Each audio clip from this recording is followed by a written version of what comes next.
છત્તીસગઢના બીજાપુરમાં જવાનોના વાહન પર નક્સલી હુમલો, 9 જવાન શહીદ, આઈડી બ્લાસ્ટ કરી નક્સલીઓએ ઘટનાને આપ્યો અંજામ।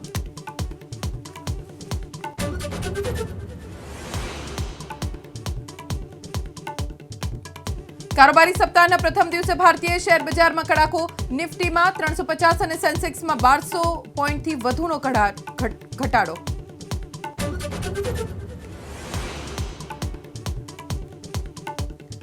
અમરેલીની પાટીદાર દીકરી મુદ્દે ગોપાલ ઇટાલિયા આક્રમક, જાહેર કાર્યક્રમમાં પોતાને પટ્ટા મારતા બોલ્યા, ગુજરાતમાં દીકરીઓ પર નહીં ચાલે અત્યાચાર। દીકરીને જે પોલીસે પટ્ટા માર્યા છે, એ પટ્ટા આજે હું ખાઈશ જાહેરમાં, અને મેં નક્કી કર્યું છે કે આ દીકરીના પટ્ટા માર્યા છે, એ પટ્ટા મને મારવા જોઈએ।